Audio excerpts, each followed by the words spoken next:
I'm a 32-year-old woman, and this story starts with the house I inherited from my grandmother. It's a beautiful 2-story suburban home in a great neighborhood, the kind of place with tree-lined streets, friendly neighbors, and plenty of charm. This house isn't just property, it's full of memories. My grandmother lived there for decades, and everything about it reminds me of her. It's in my name, completely paid off, and something I thought I'd never have to worry about until my mother-in-law moved in. I married Jason, my husband, 2 years ago after dating for 3 years. He's 34, and we've always had a good relationship, at least we did at first. Jason's close to his mom, Diana. She's 57, a widow, and the kind of woman who always has to have the last word. Diana's the type who insists she's just trying to help while steamrolling over everyone else's opinions. Jason always brushed it off, saying, "That's just how she is," which I didn't love but tolerated because, back then, it wasn't my problem. Things changed about a year ago. Diana's landlord raised her rent, and she couldn't afford to stay in her apartment. Jason suggested she move in with us temporarily until she found something more affordable. I was hesitant. I mean, it's one thing to have your mother-in-law over for dinner, it's another to share your entire living space. But I agreed under clear conditions: no redecorating, no changing house rules, and she'd have 6 months to find a new place. Jason promised it'd be fine.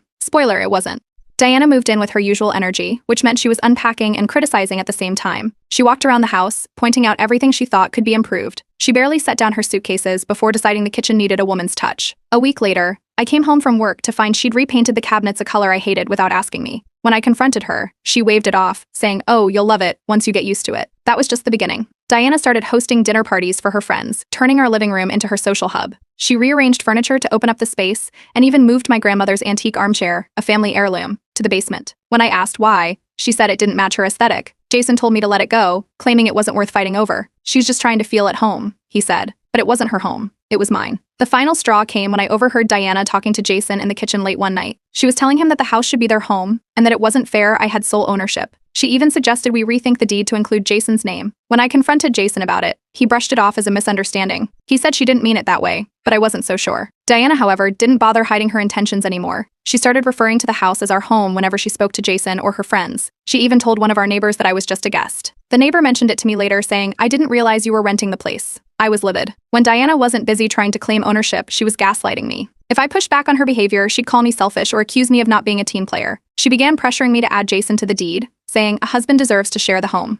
Every time I said no, she'd make snide remarks about how I didn't trust my own husband. Jason, of course, avoided taking sides. He'd tell me he didn't care about being on the deed, but that I should consider it to keep the peace. The tension escalated when Diana started enforcing her own house rules, as if she were the one in charge. She dictated when the thermostat could be adjusted and what time lights should be out at night. She even threw out some of my personal items, claiming they were cluttering up the space. Every time I tried to set boundaries, she'd find a way to bulldoze right through them. The breaking point came during yet another late-night whisper session between Diana and Jason. This time, I didn't stay silent. I walked into the kitchen, and before I could even say a word, Diana turned to me and said, "You're the one who doesn't belong here." That's when I knew things were about to change. Update 1.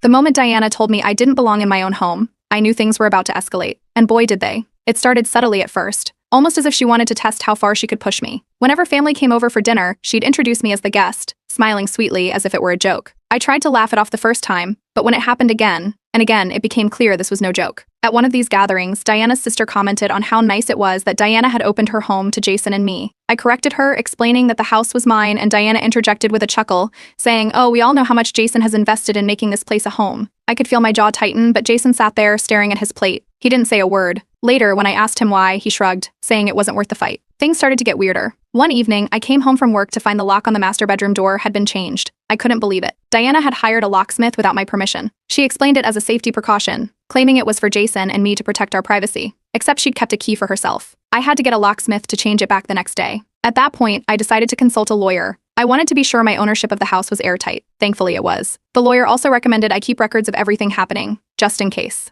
So I started documenting every strange incident, every boundary crossed, every interaction that felt off. Diana didn't know I was keeping track, but she made it easy. I started noticing her snooping through my personal documents. Once I caught her in my home office with papers scattered across the desk. She claimed she was organizing but looked far too interested in a stack of bank statements. When I locked the office door after that, she complained I was paranoid. The atmosphere in the house became unbearable. Diana began referring to the house as a prison and blamed me for it. She told Jason she couldn't understand how he could live like this, and he started spending more time out of the house to avoid conflict. I felt like I was living with a hostile roommate who wanted to overthrow me. A friend suggested I document her actions more thoroughly and advised me to stand my ground. She even lent me a few books on setting boundaries, but those boundaries only seemed to provoke Diana further.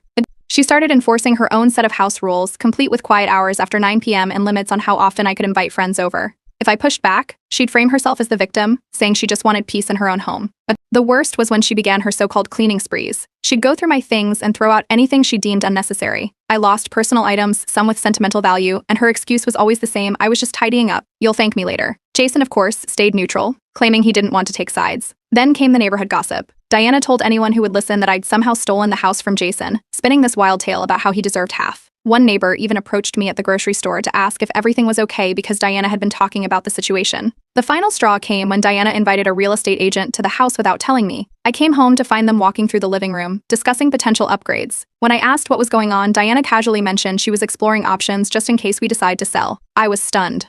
That night, I confronted Jason. I asked him outright where his loyalties were. He admitted he was conflicted. He said he wanted to make everyone happy but didn't know how. That was the moment I realized I was on my own in this. If I wanted to reclaim my home and my sanity, I'd have to take matters into my own hands. The next day, I had a heated argument with Diana. I accused her of trying to undermine my authority in my own home. She didn't deny it. Instead, she leaned in and delivered her final blow. If you don't like it, maybe you should leave. That's when everything clicked. This wasn't just about a controlling mother-in-law or a passive husband. This was a takeover. And if Diana thought she could bully me out of my own house, she was in for a rude awakening. I decided then and there that the situation couldn't go on like this. It was time to take control, and I had a plan. Update 2. After Diana's audacious claim that I should leave my own house, I realized I needed evidence to protect myself. It wasn't enough to document things on paper anymore. I had to catch her actions on camera. I installed discreet security cameras in common areas like the kitchen and living room. I didn't tell anyone, not even Jason.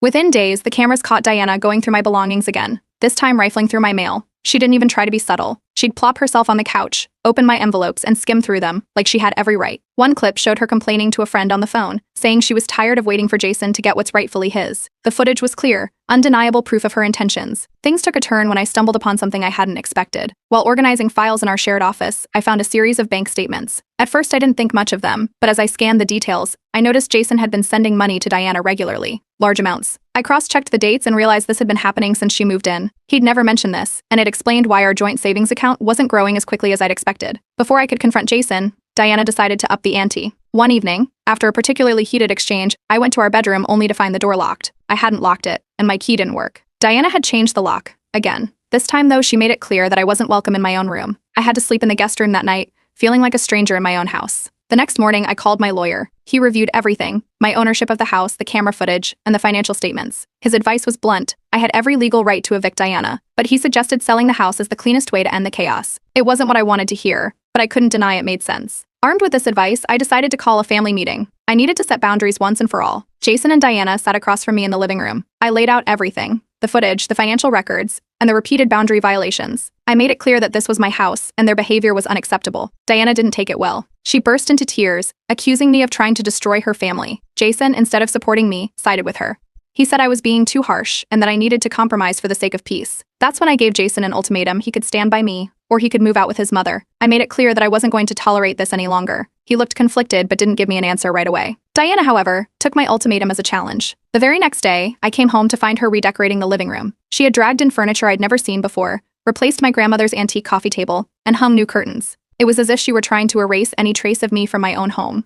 Frustrated, I confided in a few close friends. They'd been following the drama from the sidelines and were unanimously supportive of the idea of selling the house. "You can't live like this," one of them told me. "Get out while you can." The tipping point came when Jason told me he was disappointed in how I was handling things. He said I wasn't being fair to his mother and accused me of putting him in an impossible position. After that conversation, both Jason and Diana started giving me the silent treatment. They acted as if I didn't exist, communicating with each other and ignoring me entirely. It was surreal. At this point, I knew I had to act quickly. I met with a real estate agent in secret, explaining my situation. The agent was sympathetic and assured me she could find a buyer fast. Within days, she came back with an all-cash offer that was too good to pass up. The thought of selling the house broke my heart. It was my grandmother's, after all, but I knew it was the only way to regain control of my life. I started packing my things quietly, room by room, making sure Diana and Jason wouldn't notice. Every box I taped shut felt like a small victory. When I looked at the cash offer again, I realized it wasn't just money, it was freedom. The paperwork was finalized and the deal was set to close. All that was left was to tell Jason and Diana. I rehearsed what I was going to say, knowing this bombshell would change everything. I wasn't just reclaiming my house, I was reclaiming my life. Update 3. I finalized the sale of the house without breathing a word to Jason or Diana. Everything had been carefully planned, and the paperwork was officially signed. The new owners were scheduled to do a walkthrough in a few days. My next step was securing a new apartment. I found a cozy one-bedroom in a nice neighborhood, far enough away to give me the fresh start I desperately needed. Packing was a delicate operation. I worked at odd hours, making sure Jason and Diana wouldn't notice. I rented a small storage unit to stash boxes gradually so there wouldn't be a pile accumulating in plain sight. Every time I loaded up my car with another batch of belongings, I felt like I was one step closer to reclaiming my life. The day of the walkthrough came faster than I expected. Diana was in the kitchen, talking loudly on the phone, when the new owners rang the doorbell. I let them in and started showing them around, acting as if it were the most normal thing in the world. Diana wandered into the living room mid-conversation, still holding her coffee. She froze when she saw strangers standing there, asking questions about the house. "What's going on here?" she demanded, her voice sharp. I calmly explained that I'd sold the house and the new owners were here for a final look before closing. The color drained from her face as she sputtered out something about it being impossible. Jason came in at that moment, looking confused. When he realized what was happening, his confusion turned to anger. He pulled me aside, demanding an explanation. I told him the truth. The house was mine, I had every right to sell it, and I was done with the chaos. Jason exploded, accusing me of betraying him and blindsiding him. He insisted that I'd ruined everything and acted selfishly. Diana, meanwhile, was pacing the living room, alternating between yelling at me and pleading with the new owners to reconsider. They politely ignored her and continued their walkthrough. After they left, Jason demanded to know where we were supposed to go. That's when I reminded him that the house had always been mine, and they'd been living there at my generosity. Diana's entitlement had crossed too many lines, and I was no longer willing to put up with it. He stood there in disbelief while Diana stormed off, slamming the door behind her. The reality of the situation hit them both hard over the next few days. Diana tried to reach out to extended family members, but her reputation preceded her. Years of burning bridges and manipulating people had left her with no one willing to take her in. Jason, for all his anger, seemed to realize there was nothing he could do. He spent his days calling friends, looking for somewhere to stay. The neighbors caught wind of the drama quickly. Diana had told so many people that the house was hers that the truth spread like wildfire. One neighbor even stopped me while I was loading my car, shaking her head and saying, "I don't know how you put up with her for so long." Apparently, Diana had been bad-mouthing me for months, and people were finally seeing through her lies. Jason eventually found a friend willing to let him crash on their couch. He begged me to let him and Diana move into my new apartment. He argued that I was abandoning him and leaving his mother homeless. I told him firmly that I needed space and independence, and they were not welcome in my new life. He left that conversation furious but powerless. A few days after I moved into my apartment, Diana showed up at the building. She pounded on my door, demanding to be let in. I didn't open it. She screamed outside for what felt like an eternity, drawing the attention of neighbors, before finally leaving. I immediately called my lawyer, who advised me to file for a restraining order if Diana tried to harass me again. Jason's choice became clear after that. He moved in with his friend and left Diana to fend for herself. She ended up in a cheap motel, calling family members to beg for help. Word got back to me through mutual acquaintances that she was blaming me for everything, but no one was buying her story anymore. Her downfall was entirely of her own making. For the first time in what felt like forever, I began to enjoy peace in my new space. The silence was refreshing, and the absence of constant tension was a relief. I focused on work, reconnected with friends, and even started decorating my apartment, a space that truly felt like mine. One night, as I sat on my balcony sipping coffee, I received a message from Jason. He apologized for everything, saying he wanted a second chance and promising he'd change. I stared at the message for a long time before deciding what to do. Update 4. Not long after Jason's message asking for a second chance, he started what I can only describe as an apology tour. He called me repeatedly, left voicemails, and even showed up at my apartment building. When I finally agreed to meet him at a coffee shop, on neutral ground, he tried to convince me that he had cut ties with Diana. He claimed she was out of his life for good and that he wanted to work on our marriage.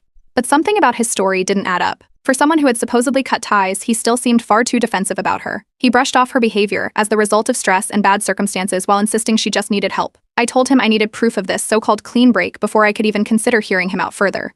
Meanwhile, Diana wasn't lying low. She began spreading lies about me to extended family. Through mutual acquaintances, I found out she was telling people I'd stolen the house from Jason, manipulated him, and left them both homeless out of spite. A few relatives even reached out to me directly, parroting her accusations. Luckily, I was prepared. I sent them the camera footage, bank statements, and a timeline of everything that had happened. It didn't take long for most of them to realize Diana's version of events didn't hold water. Diana's antics didn't stop there. She decided to escalate things by filing a lawsuit against me for emotional damages. I received the paperwork in the mail, and though it caught me off guard, my lawyer quickly assured me the case was baseless. We filed a response, and the court dismissed her claim almost immediately. Still, it was another exhausting hurdle in a saga that seemed never-ending. Jason's true colors emerged not long after. Despite his earlier claims of cutting ties, he admitted during another conversation that he missed his mother and wanted to reconcile with her.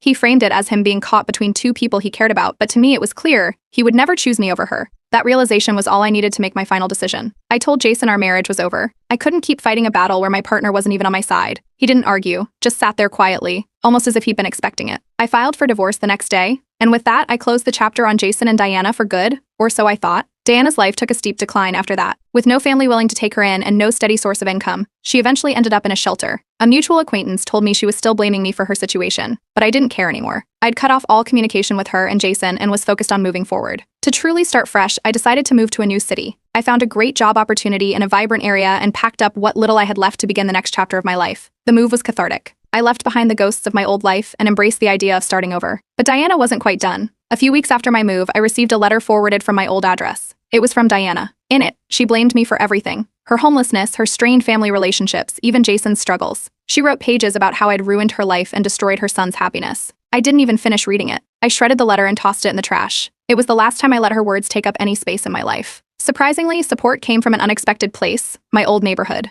A few neighbors reached out after hearing about the drama, expressing their sympathy and even admiration for how I'd handled the situation. One neighbor mentioned how they'd always suspected Diana wasn't as innocent as she pretended to be. Their kind words reminded me that not everyone believed the lies she spread. Jason tried to reconnect a few more times. He sent texts asking to meet up, talking about how he missed me and still loved me. I ignored every message and eventually blocked him. There was no point in reopening old wounds. My life was better without the chaos he and Diana brought with them. Now, I'm in a place where I've truly moved on. My new job is going well, and I've made some wonderful friends in my new city. I've learned the value of setting boundaries and standing up for myself, even when it's uncomfortable. Most importantly, I've found peace. A kind of peace I didn't think was possible during the height of all the drama. Looking back, it's hard to believe how much has changed. What started as a nightmare turned into an opportunity to rebuild my life from the ground up. I'm finally free of the toxic influence of Diana and Jason, and I couldn't be more grateful for the fresh start. And as for Jason and Diana, well, their fate is no longer my concern. Update 5. A few months after I had finally settled into my new city, Diana reappeared in the most modern way possible, through a Facebook smear campaign. She created a public group titled something like Exposing My Name, the woman who destroyed our lives. Mutual acquaintances tipped me off to it, and the page was filled with wild, fabricated stories about how I had forced her and Jason out of their home, stolen everything they had, and left them homeless. I didn't engage with the group. Instead, I let her own lies work against her. It didn't take long for the comment section to blow up with people calling her out. Neighbors from my old community, extended family members, and even some of Jason's friends shared their experiences with Diana's manipulative behavior. One person posted a story about how Diana had tried to guilt trip them into loaning her money years ago.